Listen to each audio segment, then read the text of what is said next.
The Greek island of Kos. Oh, it's beautiful, really is. One of my genuine favourites.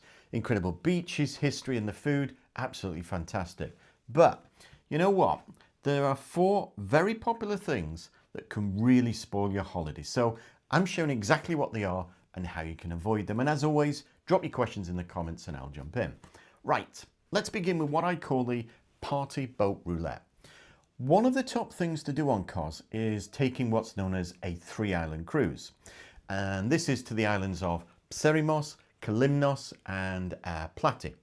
It's pretty much a staple when you visit the island. You sail the ocean, swim in crystal clear water, lunch is provided, sounds like a great day out. And mostly it is, but here's the thing I want to warn you about. If you value your peace and quiet, you could end up really trapped on a floating daytime nightclub, blasting music and heavy drinking crowds. You see, the trap that people blindly fall into is booking the first cruise you see at the harbour.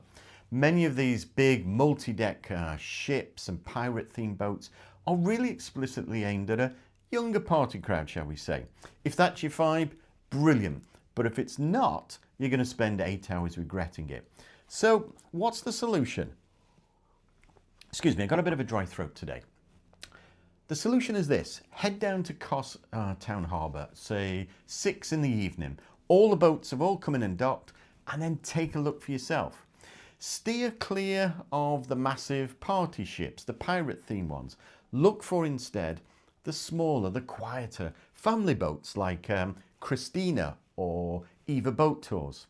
You see, many of these quieter ones even offer what's known as a 2-island option. So you spend more time exploring and less time sitting on a deck. Anyway, moving on to the second one. Now this is what I call the Zia Sunset Stampede. Now Zia, for those that don't know, it's an absolutely beautiful, a gorgeous mountain village. Really is. And it's famous for being, I guess, the best spot on the island for romantic sunset dinner. But Zia has now become a victim of its own success. And by 7 in the evening, certainly in the summer, there's hundreds and hundreds arriving in excursion coaches from hotels and from cruise ships. It's also really popular for those who've hired cars and even quad bikes.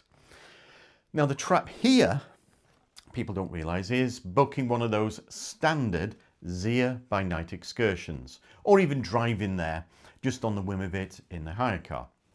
Because if you haven't booked a table days or even weeks in advance, especially in summer, you're not going to get one. And if you're turning up in car, finding a car parking spot is an absolute joke, believe you me. Even if you do manage to book somewhere in advance and sit down for dinner, you're going to be surrounded by strangers all around you, trying to take photos and videos of the sunset while trying to block your view and have that romantic dinner with your partner. So, if you want to avoid that completely, my advice is this: head over to the likes of, say, Kephalos on the west or Mastichiari on the northwest coast. You consider a lovely waterfront taverna, have that romantic dinner and watch almost as good a sunset over the Aegean. And if you're finding all of this useful, please give the video a like. It really does help us to push this out for others to see. And of course, you can always subscribe, hit that notification bell. That really does help. But okay, our third thing is that you might hate is what I call the Asklepion rush hour. What's the Asklepion? Well, it's the main archaeological site on Kos. But 2 things, especially one new one now this year, can really ruin your visit. First one is the crowds. Fortunately, it's them again. So between 10 in the morning and 1 in the afternoon, you've got your coach tours from cruise ships and hotels. They completely swarm the place. And it makes it almost impossible to enjoy what you're seeing and even get a decent photo. But the second, perhaps more important, the site now runs on what's known as a strict time entry system. Very similar to the Acropolis over at Athens. You can still buy a ticket at the gate, yes, but only for the next available time slot. And if all these coach tours are arriving from hotels and cruise ships between 10 and 1, chances are they're going to be taken by those, aren't they? So you're going to be stuck waiting around in the roasting sun. So here's how you fix both in one go. Go online before you go to the place, grab an early morning 8 a.m. opening slot. It's going to be cooler, it's going to be quieter. You'll certainly have your place almost to yourself for an hour, especially before those coaches arrive. Or if you don't want to do that, that's fine. Pick a late afternoon slot. Place stays open till late in the evening in summer. By then, tour groups and what have you headed back to their hotels and cruise ships for dinner. I've also put a few links in the description for you to tickets as well. Now, the last one is what I call the Kos Town bike lane gamble. You see, Kos is very famous for its cycling paths. There's miles of them. Really great ones, especially around the coast. But coming into town, especially the harbour, can be an absolute chaotic blend of bikes, bicycles, scooters, and distracted pedestrians, all in the same lane.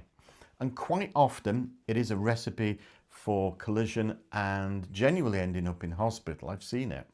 The problem is assuming that just because it's marked a bicycle lane, well, clearly everyone else, such as people in scooters and things like that, won't use it.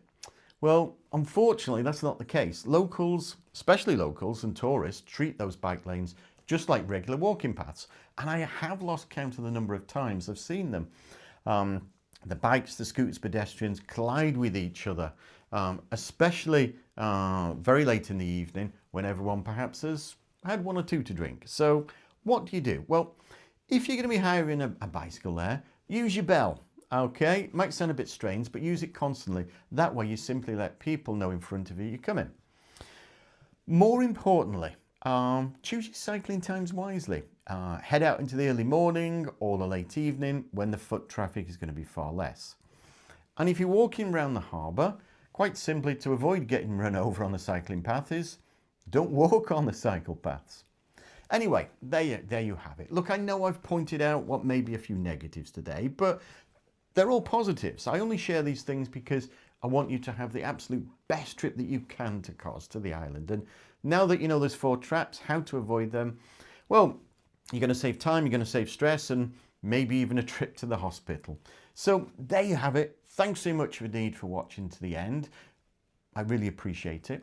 And of course, I have to say it, I'll see you in the next one.